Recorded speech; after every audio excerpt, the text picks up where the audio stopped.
Nanababo Kabalen, kamusta kayo po? Ako Luis Season ni Hueren Pampanga. Ngayon pong agaw ngayon ni Achuta mo kini Marquee Mall. First time pong akilala ini kasi ka-open da pa mo last month. So alala pong 1 month as of vlogging this video.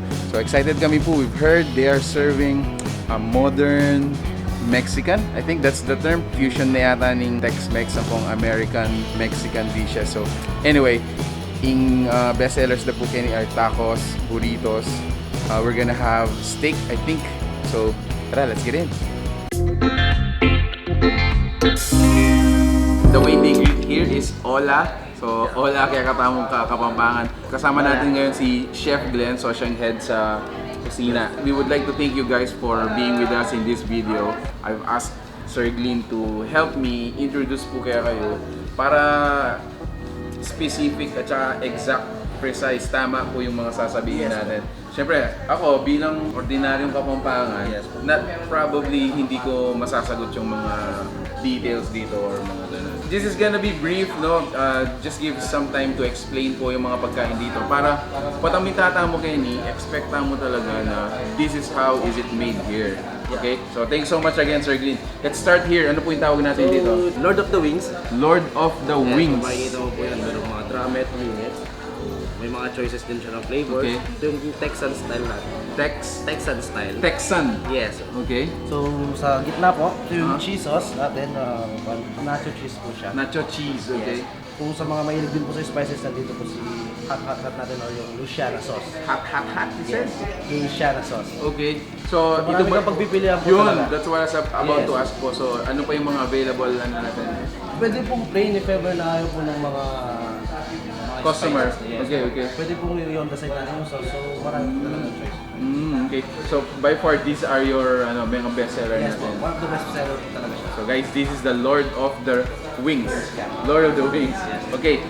Dito So, naman, next one sir. is the Gallon of Bones. Best po siya para sa mga barkada man yan, for family po natin. Rims po, beef rims. Makikita niyo po talagang malaman po siya na meron po siyang hit po ng pagkamanghang. Okay, Tsaka okay. tamis. Ganun din po kay pork ribs. Pork So, ribs. blend, mapapansin niyo po yun. Okay. Once nakainin mo.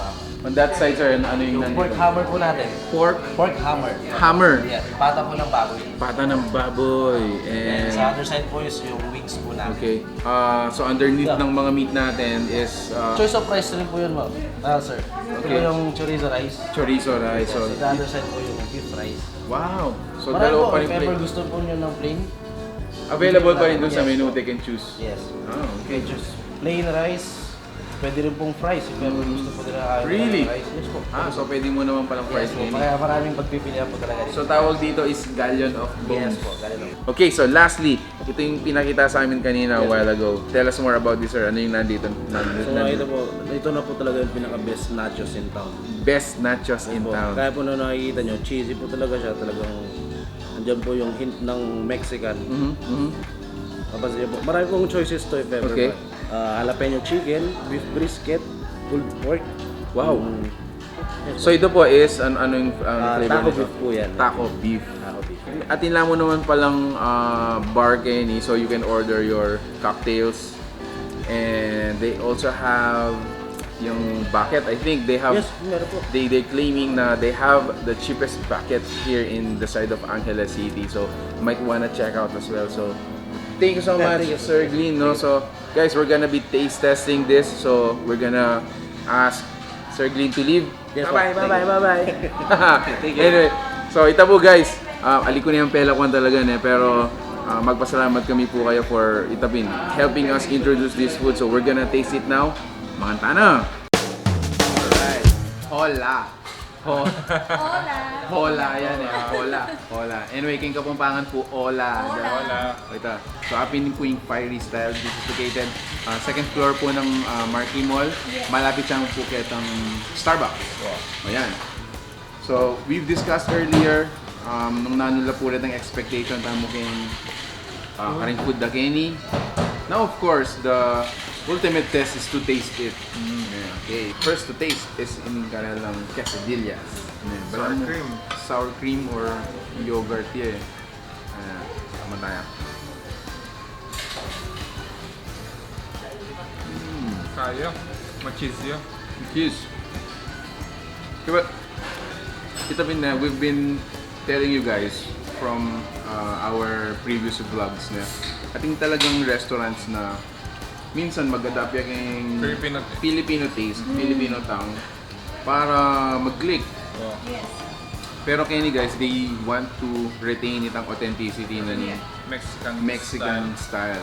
Although sabi dapin, bala mo modern Mexican na kasi they are now serving burgers na Ang mga datang ingredients na, tayong ba't na yung southwestern part of the US of A.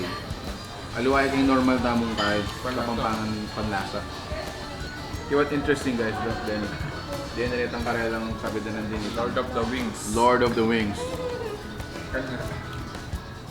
Kumbaga din yung pangkain, pang barkada. Kanya-kanya kayong stick. Kanya-kanya kayong stick. Gamatan tayo. Finger food.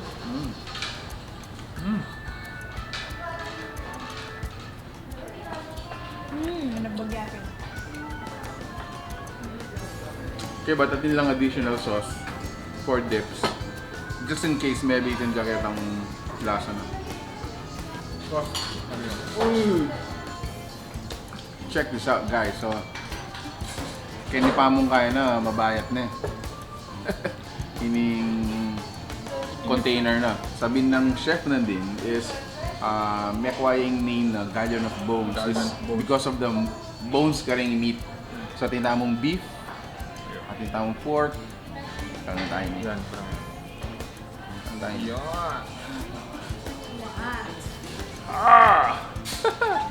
Kaya na mo yung thumbnail.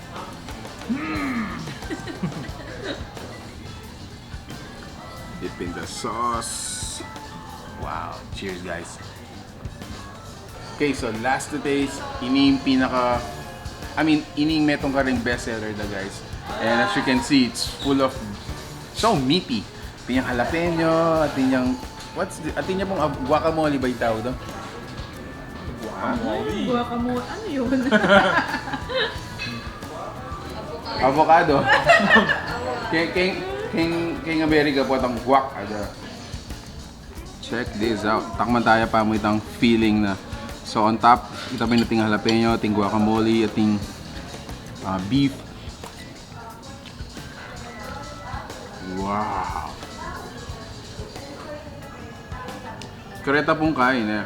Karetang itapin alisan na kayong makaninipan lasa.